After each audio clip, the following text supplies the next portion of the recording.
If you haven't seen this video yet, watch that first because there are spoilers.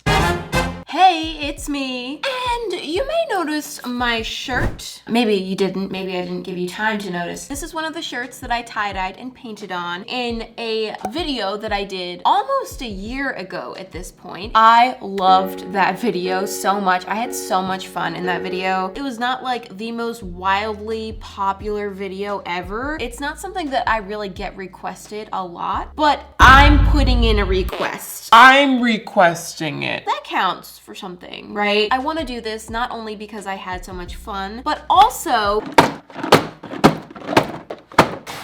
I have a ton of these 2-minute tie-dye kits laying around. If you've done regular tie-dye before, this is kind of an alternative way that's faster. And I'm not only tie-dyeing, but I'm going to be painting on the items that I tie-dye. So tie-dye and paint. Painting on tie-dye. Painting on tie-dye. I'm 4. So it's really nice to have a speedier version of the tie-dye so that I'm not letting these things take an eternity. Let me get into the tie-dyeing because I am just dying to tie. Dye. And I'll probably make that pun too many times. And plop, here's my shirt, and it is prepared to dye. I always do that. Preparing an item for tie-dye is really easy. It's just a wet shirt. It's just regular wet. So other supplies coming in now. This takeout box. And a whole bunch of colors of dye. Plus gloves, which I really hate wearing these. They're so... I don't know if there's a word to describe that, but I'm gonna wear them. I think I'm gonna skip the 3 days of having purple fingers. Just from having the dye bottles on the table, they've already gotten to work on this shirt. This happens in life, and it's always very sad. Whatever, ignore that. I'm gonna do the very basic scrunch technique because I'm not really trying to do anything super fancy with the tie-dye. It's really just to create a cool background for my painting. Rubber banding that up, ready to dye. That's 3 times. For the dye pun, 3 times. I've chosen pink and purple for this shirt. Taking the caps off, the mess has been unleashed. And whoop, starting with the dye. Last time I did this 2-minute tie-dye thing, I did learn that it's probably best to stick with colors that mix really well together because through this process, everything ends up in a muddy puddle of dye, which breeds poop spots. Even though I'm a rainbow girl at heart, I'm gonna keep it to just 2 colors to try to avoid that muddy puddle situation. I wanted this shirt to come out mostly purple with just a splash of pink here and there. Once the shirt is finished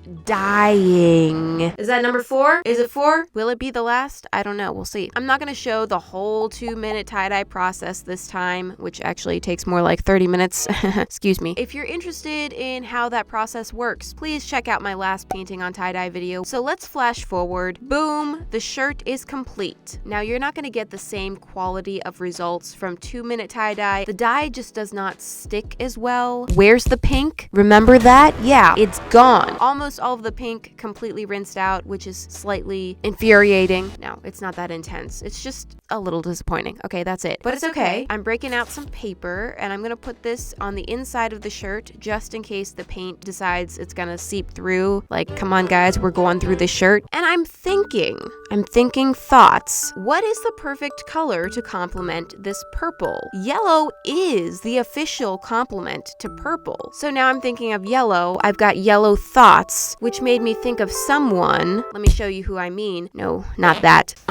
Here she is, Lemon. She's back. I'm quickly sketching her out here and bringing in my paint. I have my leather paint here. It's been a while since I've used this. Pretty sure it's, oh, yep, that's completely dried out. I have here my white and my gray. These bottles in particular are very difficult to open. I needed professional help. Thank you, sir. Look at the muscles on that guy. I'm mixing up a light gray and a lighter light gray, and I'm going to paint Lemon. Now, pretty soon after I started painting, I noticed that something feels different. I remember painting on the shirts last time. It just felt so like nice and ooey, but right now it doesn't feel like that. I'm feeling real scratchy and the paint is just going right through the shirt and it's looking all weird. It took me getting all the way to this point to realize guys, I'm using the wrong paint.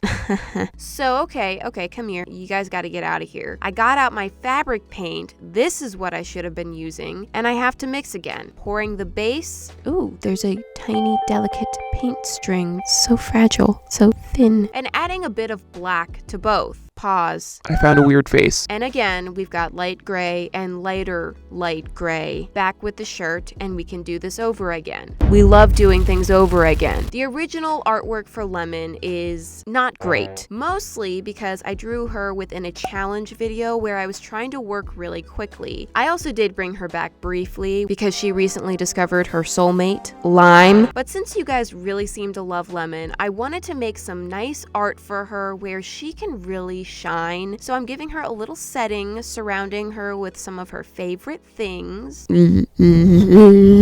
Lemons. I don't know why I did that. That was weird. Now that I got a base color down, I'm starting to draw in some of the details and then go over all of that with the paint. I added in some little Daisy flowers. Not daisy flowers, just daisies. You don't need to say daisy flowers. That's stupid. And then I decided that the lighter light gray that I used wasn't light enough. So I'm gonna go over her with a lighter light gray. What the heck is she talking about? That's a bit better. Now starting to go ham with the darker yellow. And of course I made an oopsie. That's okay. Painted outside of the painting.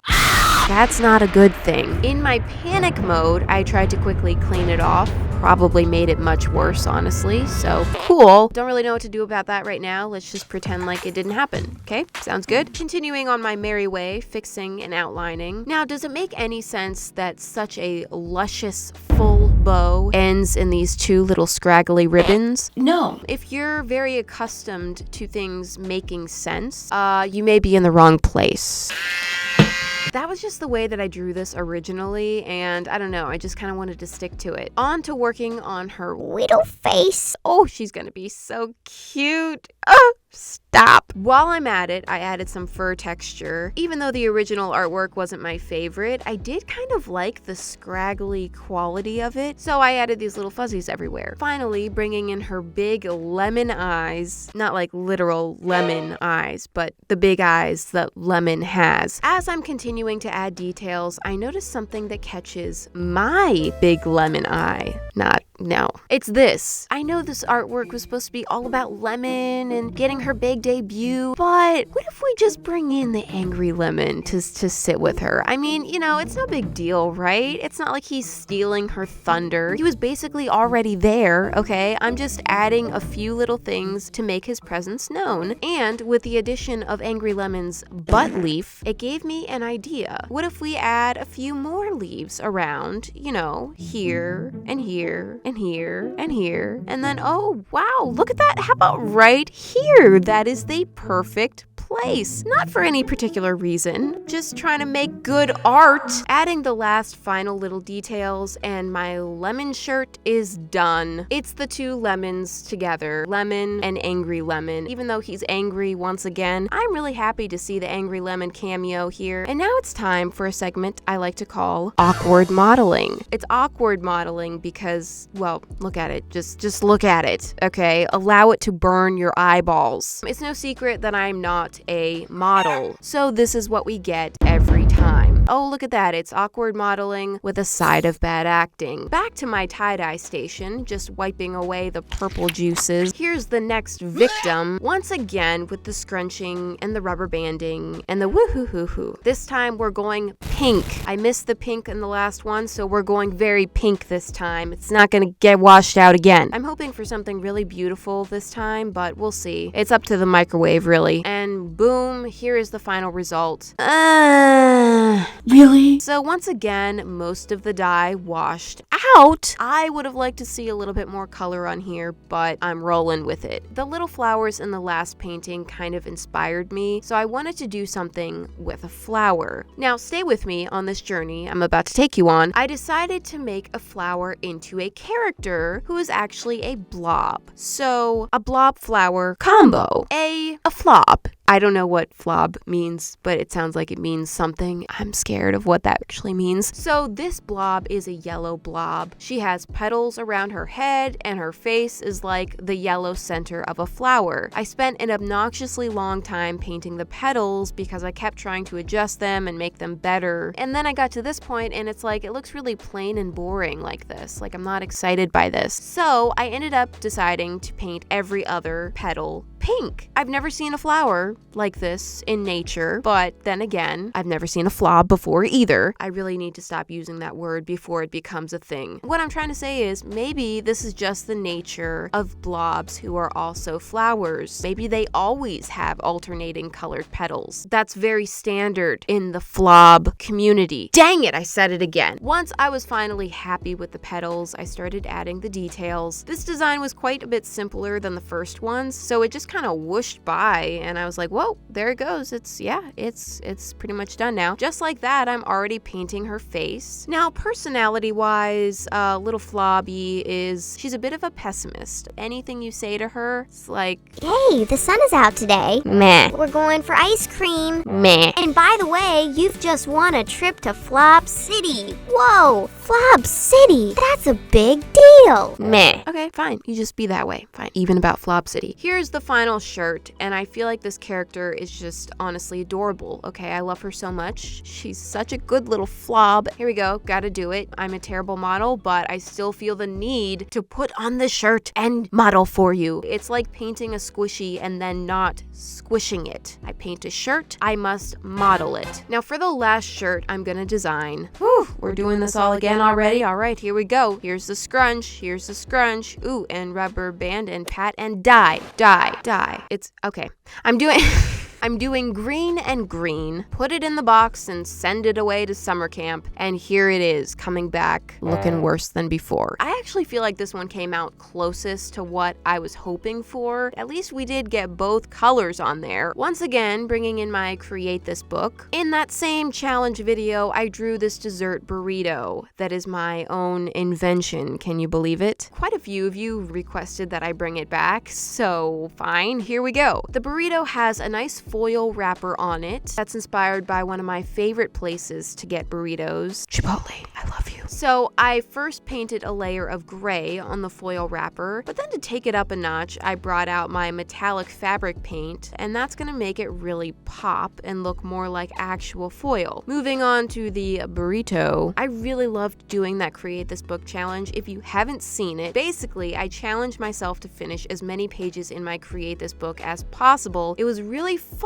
because I had to pump out a lot of ideas very quickly, and I am the type of person who feels like I just have too many ideas, and now they're all out there, I feel like I have the start to a bunch of different ideas, and now I'm able to kind of like choose a couple of my favorite ones to bring back. I felt like the burrito color was too similar to the frosting color, so to give a little bit more contrast, I lightened the whole tortilla up a little bit and then added some shadows and the little tortilla freckles. I added some details to the frosting and then messed with the filling a little bit, making sure every grain of rice is in place. If you don't understand why there is a dessert topping on a burrito, basically the prompt for the original drawing was to draw your favorite meal or something along those lines. I don't know, I can't really remember the exact wording. So I drew a burrito, one of my favorites. Just when I thought I was done with the page, I was about to move on and I noticed that it says, don't forget about dessert. Now at that point I was feeling a little panicky, slightly running out of time, so I decided to just combine dessert into my meal by throwing on some frosting, whipped cream, and a cherry, and of course some beloved sprinkles.